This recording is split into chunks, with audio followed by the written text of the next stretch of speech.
प्रिय छात्रों, जैसे इसके पिछली कक्षा में हमारी आपकी जो चर्चा थी वो चल रही थी कि किस तरह से जो गैमेट्स होते हैं उनका फॉर्मेशन होता है।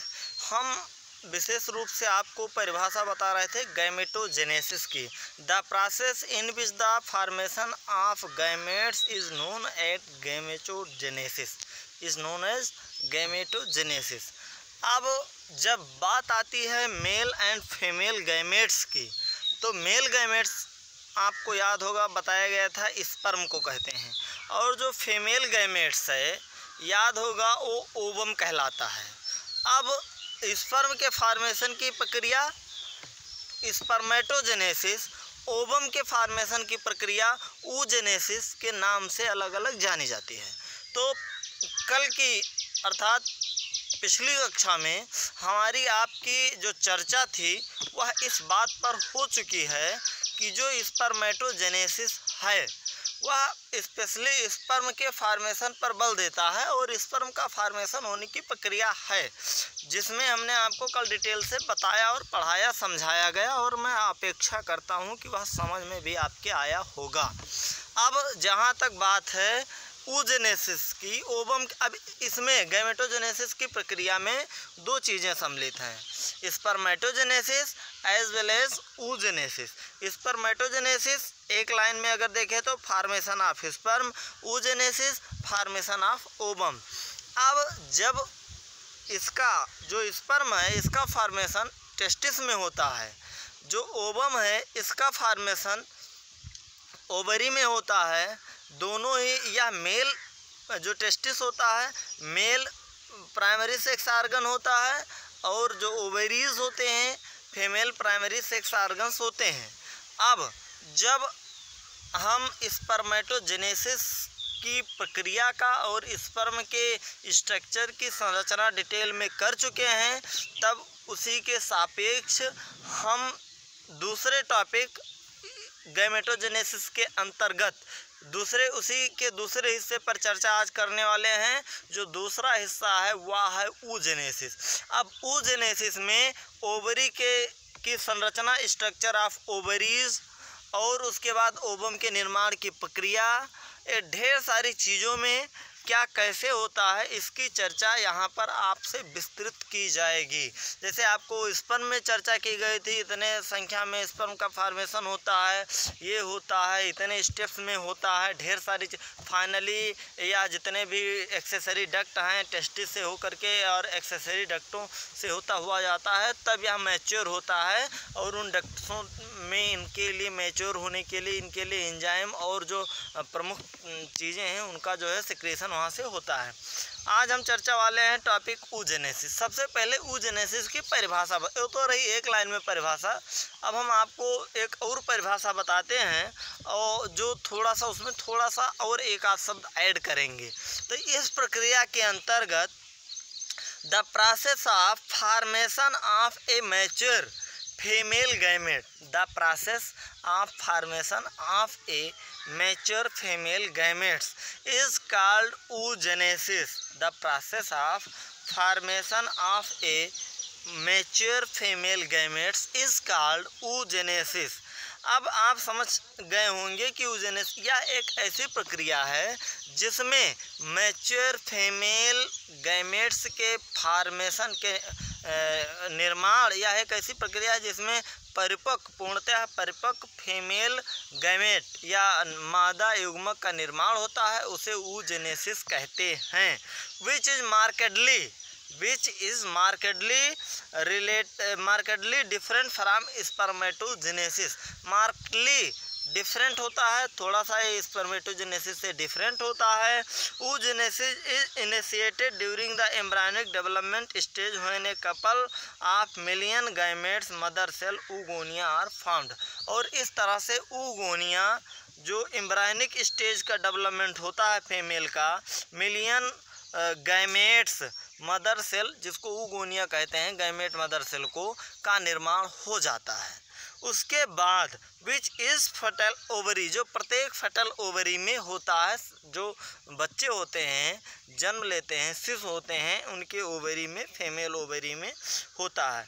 अब इसमें दो तरह की, एक प्राइमरी oocytes और दूसरा प्राइमरी फॉलिकल का निर्माण होता है। सबसे पहले प्राइमरी oocytes, उसके बाद प्राइमरी फॉलिकल। जैसे यहाँ आप फिगर में देख पाएंगे, फिगर से आप समझेंगे, ज़्यादा समझ में आएगा, बोर्ड है नहीं तो यहाँ पर आपको कायदे से समझा दिया जाता। तो जैसे फिगर में आप देख पा रहे हैं, ये पूरा का पूरा जो हिस्सा है ये ओवरी का हिस्सा है, और ओवरी के इस हिस्से में यहाँ जो ब्लड वेसल्स ओवरी को प्रोवाइड की गई हैं, यह हिस्सा जो यूटेराइन वॉल से कनेक्ट होता है। इस कनेक्टिव हिस्से में जो ब्लड वेसल्स हैं जो ब्लड वेसल्स हैं बीन्स और आर्टरीज, ये नीली वाली बीन्स है, और जो रेड कलर की है ये आर्टरीज है, आर्टरीज, और इससे ब्लड ओवरी को प्रोवाइड करते हैं।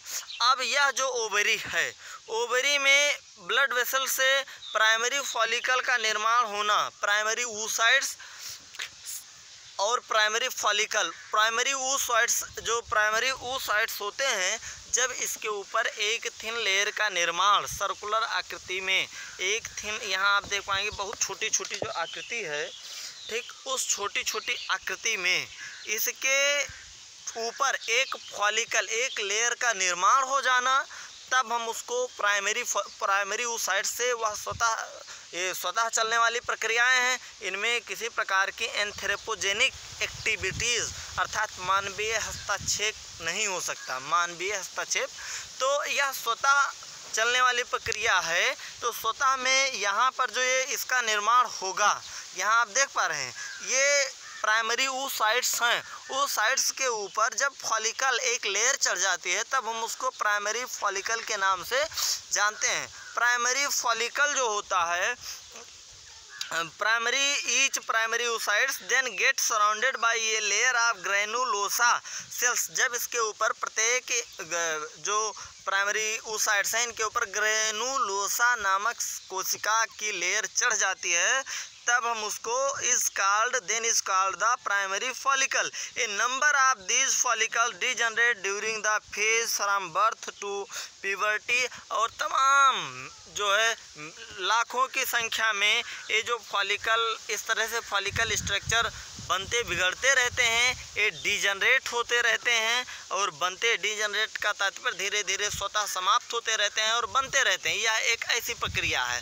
अब यह जो प्रक्रिया है इसमें लगभग there for at puberty only 60,000 to 80,000 primary follicle are left in each ovary, प्रत्येक ओवरी में इतना पाए जाते हैं। Primary follicle get surrounded by a more layer of granulosa cell and new theca called the secondary follicle.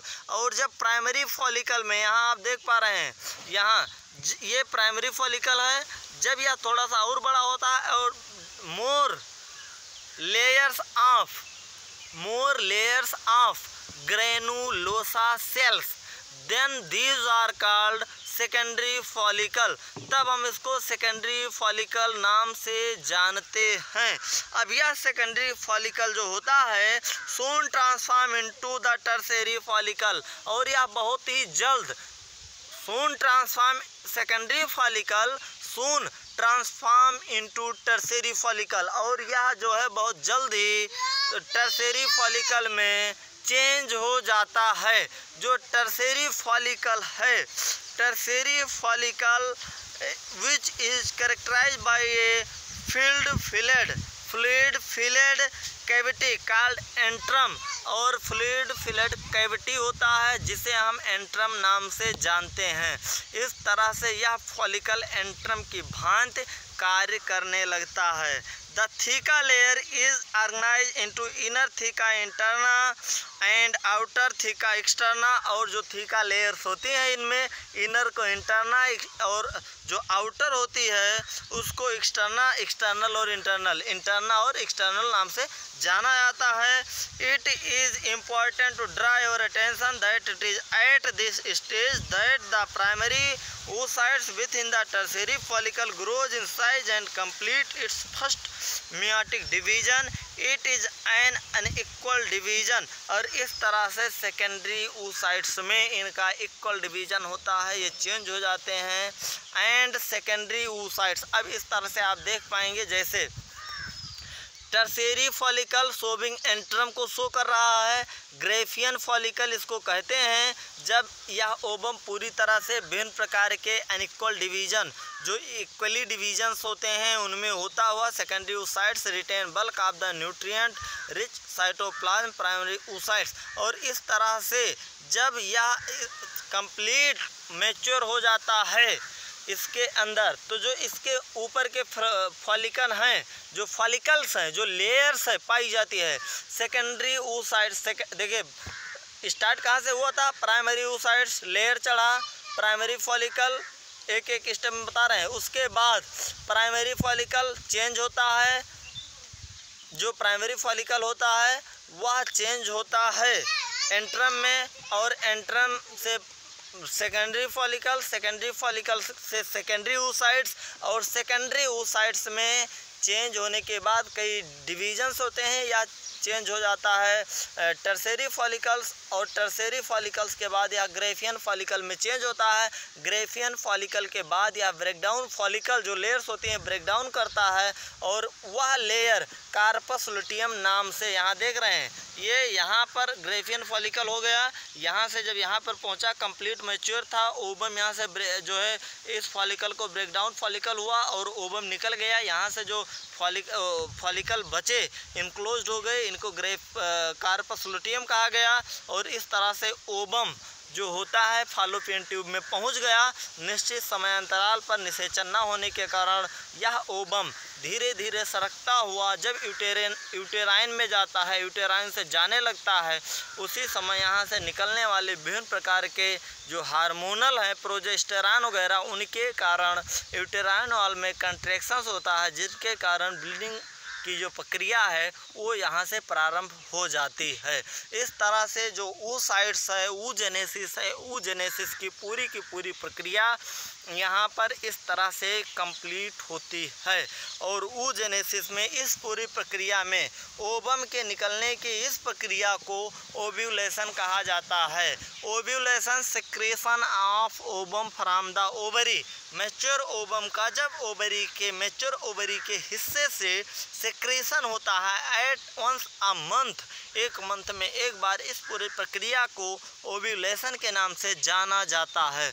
Ovulation की इस प्रक्रिया के थ्रू हमने यह ढेर सारी चीज़ों के बारे में इस तरह से जाना, और यह कार्पस लुटियम विभिन्न प्रकार के हिस्सों में वहाँ से विभिन्न जो है तरह तरह से साइटों में लोअर साइड में सरकता हुआ और ओवरी के जो है इस तरह से इस हिस्से में पहुंच जाता है, और पहुंचने के बाद जो ओवम होता है वो ओवम तो चला गया फॉलोपियन ट्यूब में, कार्पस लुटियम से हार्मोनल सेक्रेशन होता है, फिर जो है मेंस्ट्रुअल साइकिल प्रारंभ हो जाती है। उसी के कारण यदि उसका फर्टिलाइजेशन हो गया तब मेंस्ट्रुअल साइकिल नहीं होती है। इस तरह से ढेर सारी चीज़ों के बारे में आज हमने जाना। Thanks for watching video. Next video में आपको फिर बताएंगे मेंस्ट्रुअल साइकिल क्या है, कैसे प्रारंभ होती, किस तरह से क्रियान्वित होती है, उसके बारे में ढेर सारी जानकारी लेकर के आपके सामने पुनः जो है उपस्थित होंगे।